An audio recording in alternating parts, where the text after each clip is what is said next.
안녕하십니까. 자, 오늘 하고자 하는 얘기는 이제 2019년도입니다. 20살이 되는 어린 친구들이 많은데요. 이제 생애 첫 타투를 계획 중인 어린 친구들이나 타투를 받으려고 하는 그런 성인분들에게 이 영상이 되겠습니다. 자, 타투를 계획 중이시라면 크던 작던 상관이 없습니다. 한번 고민하지 말고 적어도 두세 번, 네 번, 길게는 한 달까지도 좀 깊게 고민을 하시고 타투를 받으시길 바랍니다. 자, 타투라는 게 우리나라에서 인식이 점차 좋아지고 있는 건 사실이에요. 주변 분들만 봐도 10명 중에 뭐 3, 4명 꼴은 타투가 하나씩 있습니다, 몸에.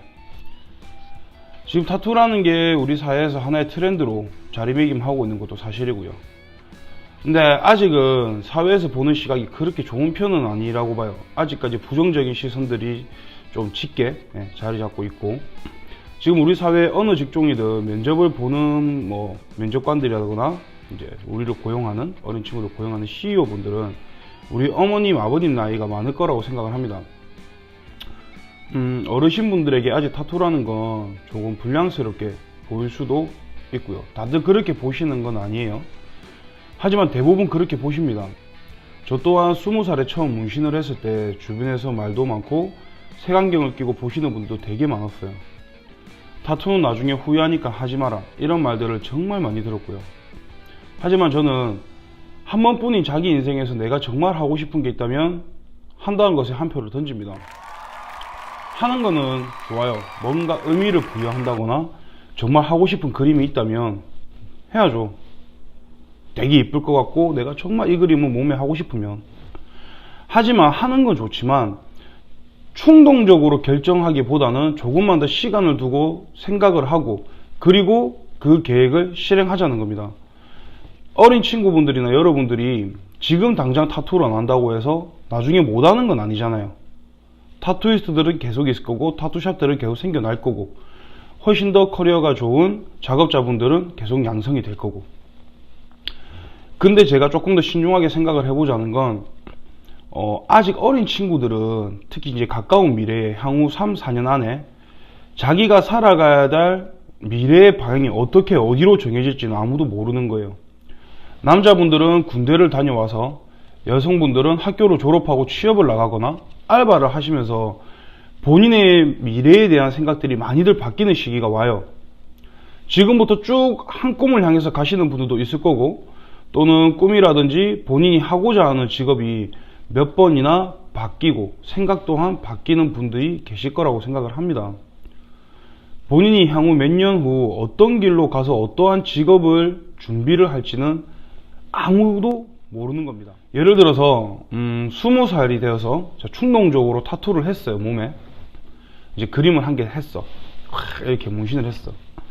근데 20대 중반이나 후반이 되었을 때 갑자기 나의 미래에 대해서 경찰 공무원이 하고 싶어질 수가 있고 소방관이 또 하고 싶어질 수가 있겠죠. 경찰 공무원이나 소방관을 하고 싶어서 준비를 하고 있다면 공부는 열심히 하는데 신검에서 몸에 문신이 있으면 시험을 치를 수가 없습니다. 작은 타투는 뭐 레이저로 뭐 지우거나 뭐 리주비 뭐 이런 지울 수 있는 그런 시스템들이 있어요. 그런 간단한 뭐 시술이라든가 레이저로 여러 번 작업을 해서 뭐 깔끔하지 못하더라도 지울 수는 있겠죠.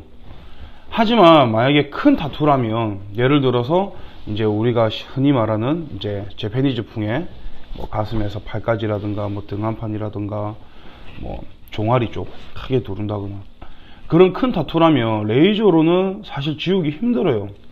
지운다 하더라도 정말 큰 상처로 남을 수가 있습니다. 자, 내가 하고 싶어서 의미를 담아 타투를 했는데 그 타투가 여러분 인생의 걸림돌이 되어서 상처가 되면 안 되잖아요. 하고 싶어서 내가 한 건데. 지금 주변에 친구도 하니까 니도 하는데 나도 해야지. 니 하니까 이쁘네? 안 아프나? 참을만한데? 니 하는데 나도 할 수 있을 것 같은데. 그냥 미래에 대한 걱정 없이 그냥 이쁘니까 하고 싶으니까 하는 거예요. 이런 충동적인 생각으로 타투를 받지 말았으면 좋겠습니다. 앞서 예를 들듯이 여러분들이 하고자 하는 직업군들에 있어서 타투의 구애를 받지 않는 직업을 가질 수도 있고 또는 타투에 구애를 받는 직업을 가질 수도 있습니다.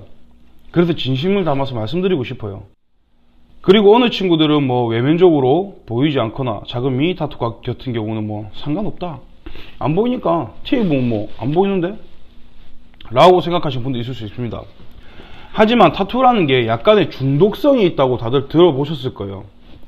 자, 작은 타투를 하나 하더라도 몸에 온전히 그냥 여백의 피부, 내 팔이었는데 여기에 그림이 하나가 들어가. 그러면 시간이 지날수록 점점 이 여백이 비어 보여요. 그리고 타투를 하나 했기 때문에 타투에 대한 더 많은 관심이 생기겠죠. 그럼 주변에서 뭐 인스타그램이나 SNS를 확 보다 보면 이쁜 그림들이 눈에 들어와. 하나 둘씩 들어오기 시작해요.